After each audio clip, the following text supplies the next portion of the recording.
My name is Sharlene Kemler. I am the CEO of the Loveland Foundation. I've had the honor of working with this foundation for the past 4 years. I've helped Rachel Cargill take that beautiful birthday wish that she started off in 2019 and helped establish it into the solid foundation that you see currently right now. And I'm excited to share with you about what we've been doing as an organization, the ways that we've been able to create change and really do things very differently in the philanthropic world and in the nonprofit world. And we're really proud of it because we think that our goal really is to allow mental health to be accessible for all. So we've got like a secret plan. And today we figured it'd be a perfect opportunity to go over that with you. So as I said, it's Giving Tuesday. And this giving season, the Loveland Foundation, we continue to provide the financial gift of therapy support to thousands of Black women and non-binary folks nationwide. With the barriers affecting access to treatment by members of diverse, ethnic, and racial groups, our foundation is seen as a beacon of hope for many. In the United States, therapy sadly is considered a luxury item. A single session can cost $100 to $250, and we're talking about that on the low end. And oftentimes, those therapy sessions aren't covered by health insurance. The system is broken. It leaves many feeling like they have not that many options. And unfortunately, a lot of our participants and people in general in the United States, no one should have to decide whether to do 1 hour of therapy session versus covering the cost of groceries for 1 week. And that is the reality of where we are currently in the United States. Black women face unique challenges and pressures, often without the recognition, support that they deserve, and especially when it comes to mental health. And this is something that we've noticed in the 4 years as an organization. One of the things we're proud of is that the demand is real, but we have been able to be responsive, and it's solely because of you. It's been a collective. As much as we love our founder, Rachel Cargill, she was the beacon that really brought in this opportunity of hope. But we as a collective have really come together to create the generational change that we want to see and to create access and destigmatize mental wellness. There's a national study conducted by the California Black Women's Health Project that revealed that 60% of African American women experience symptoms of depression. But another report revealed that only 12% seek help. Black Americans are more likely to receive mental health care from an emergency department than from a mental health specialist. Our program removes that stigma. It helps thousands experience therapy for the first time. And that for us is a big thing. We are confident, and I am very, very confident. And one of the beautiful things about a 501c3 and a nonprofit is that you as a donor or as a supporter can actually do your own due diligence and go check out and see where money is being spent by nonprofits. You can go on Candid, you can go on Charity Navigator, and all of those should be able, you can type in a nonprofit and really see where are they spending their money and where's the finances going. And I'm really proud of this foundation because honestly, to the date that we have started this foundation, we have covered the cost of nearly $10 million in direct therapy session payments. So it's not just supporting someone on their mental health journey, a Black woman on their mental health journey, but you're also having this amazing opportunity to provide economic mobility for BIPOC therapists. That's the beauty of this foundation, is that we have established a system that we want your gift to go even further. We understand you have lots of nonprofits to pick from, many, over 1.2 million registered in the United States alone.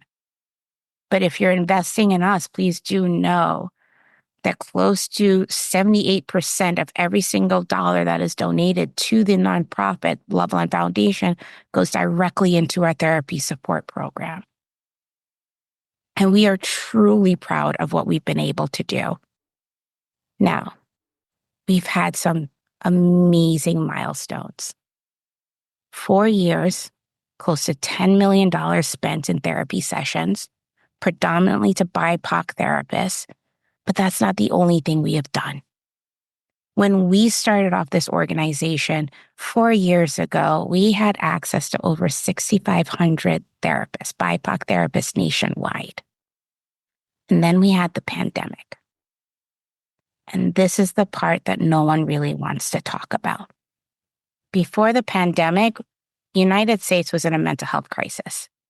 We've known this for a while. The Surgeon General announced it. And then we had the pandemic, and it really caused a pressure cooker system. And at the part of this pressure cooker, what people weren't realizing was the demand and the supply is not matching up. The amount of folks that are needing therapy support versus the amount of therapists available doesn't match up. And one of the things we realized was that the 6,500 BIPOC therapists that we had access to was carrying so much on their shoulder. Because if you think about it, we had significant influx of participants coming to us from mental health support during the pandemic, but also during any form of racial injustice that they may see on the news or even our current political climate. And we have been this beacon, and it's been a beautiful thing, but also it's one that we've realized folks aren't realizing that according to the American Psychology Association, there's about 4% of psychologists in the United States are Black. 4%. On average, there is one white therapist to every 307 white people in the country versus one BIPOC therapist for every 1,000 BIPOC group. And then when you break it down to Black therapists, it is one Black therapist that has to shoulder the burden of over 660 Black people. That's a lot. It's a lot. So that beautiful number of 6,500 that we started off with actually got slashed in half, especially over the last 2 years. Our therapists have communicated to us that they are burnt out, that it has been a real holding on to all of those emotions. And our focus the last 2 years has been, how do we make sure that we are nurturing our therapists just as much as we are nurturing our participants? Because that goes hand in hand. Because at a certain point, we're going to be doing a disservice as an organization. That is the honest truth. Because the supply is not matching the demand. But at the foundation, we're seeing moments of hope. We're seeing a light at the end of the tunnel. Part of the reason why we're seeing this light at the end of the tunnel is because we have been working with our therapists very closely, figuring out how do we prevent dropout. So we've been adding group therapy sessions for our therapists, office hours for our therapists so that they can build their programming, finding continuing ed programs that are affordable, if not free, for our therapists. Because at the end of the day, they are the backbone for what we do. And we can't have the change if it's not for our amazing supporters like yourself, but our therapists are imperative, and numbers don't lie. Now, at the foundation, we know it's healthy to name your fears. And to be honest, we have quite a few these days. A big one is the uncertain future of diversity, equity, and inclusion programs. It is interesting that we have reached to a point where DEI was the buzzword that everyone was talking about, to now DEI being the buzzword that everyone's afraid to talk about. That shouldn't be. Because with DEI, that actually allows equity for all. In the long run, it truly allows equity for all when you give it to everyone. And what we have experienced and what thousands of nonprofits have experienced this year has been donors are starting to hold their donations. Ask any nonprofit, they will tell you that. This year was the worst for nonprofits on fundraising. A lot of donors have been holding, looking at our current political climate to decide whether or not they will support a DEI program. This year alone, we've had over 100 lawsuits have been filed against corporate DEI programs. And a couple of our corporate partners are listed in those lawsuits. And we are asking for you not to be afraid to invest. Matter of fact, we're asking for you to double down because we are in this amazing opportunity right now where we as a society could actually have collective impact. And I think some people have this mentality that philanthropists are only billionaires or millionaires. But what you're not realizing is that we all have the ability to be a philanthropist, whether it is giving money or even amplifying what we are doing. Because the work we do at the foundation has definitely allowed generational change and healing. This Giving Tuesday, we are grateful for our amazing network of BIPOC therapists, donors, supporters who allow many of our participants the opportunity to be the first person in their lineage to do the work, to create that intergenerational change and healing for many.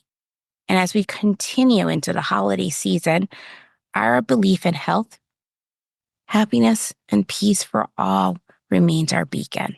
We proudly, very proudly, and unapologetically focus on mental wellness for Black women because we truly believe that if we actually reimagine the mental wellness system in general, in particular for Black women, we actually create access and opportunity for all. Our goal at the foundation is that no one feels that mental wellness is a luxury item. Data has shown the more we actually invest in mental wellness, the better off our economy is.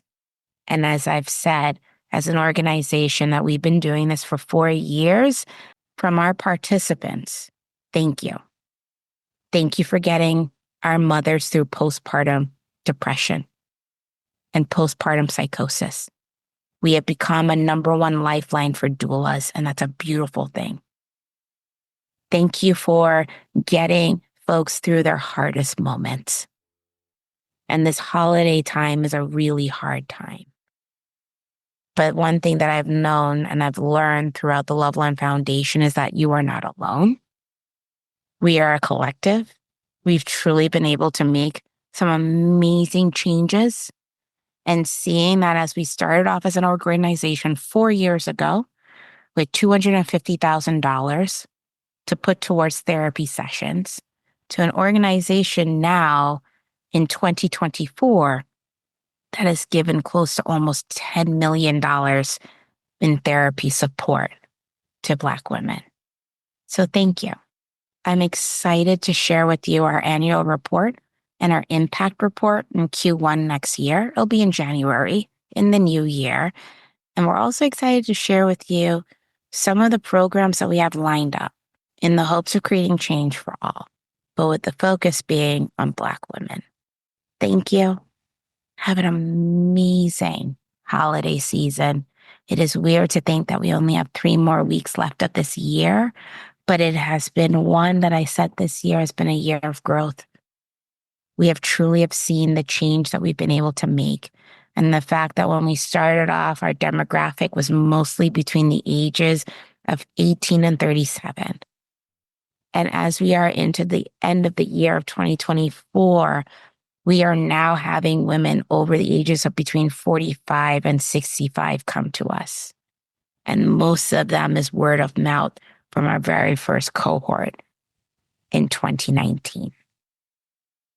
So that's the generational change that we're talking about. But we're able to do that because of you. We did want to leave time. If you have any questions, feel free to drop them in. We truly appreciate everything that everyone has been able to do for this organization. And as I said, in 4 years, well over 156,000 hours of therapy sessions and counting. Thank you. Thank you on behalf of everyone at the organization. Thank you to all of our therapists, and thank you on behalf of our participants. The next couple of years are going to be real. But one of the things as an organization we have decided on is joy. We're going to focus on joy, and we're going to focus on healing, and we're going to give folks the tools to navigate this world that we currently live in. I hope you all have an amazing holiday. And thank you so much for taking time to listen to me today, to hear about what we've been doing, the impact we've been able to make.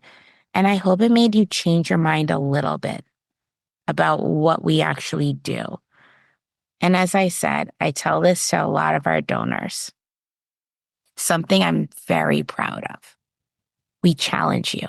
Look at our 990s. Look at how much money we've been putting out.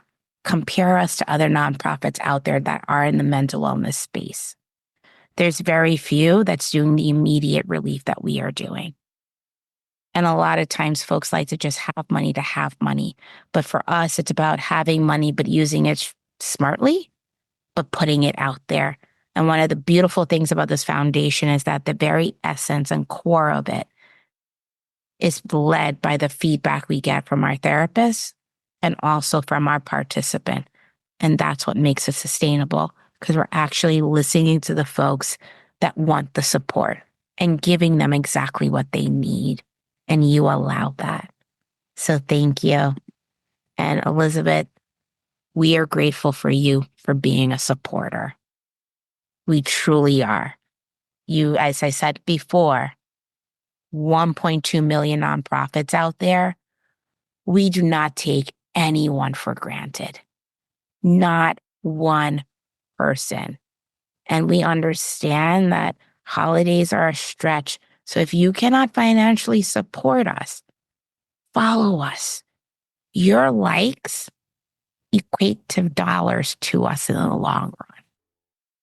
Because then brands are like, ooh, they have a lot of folks. And then we can negotiate for folks in these brands to really invest more. So the more you actually follow us, like, share information, that is just as important as a donation. Because you sharing what we do truly inspires a ripple impact. And as I said before, we're not in this alone. It is a collective. It is what I'm so proud to be a part of. And thank you. Truly appreciate each and every one of you. Happy holidays.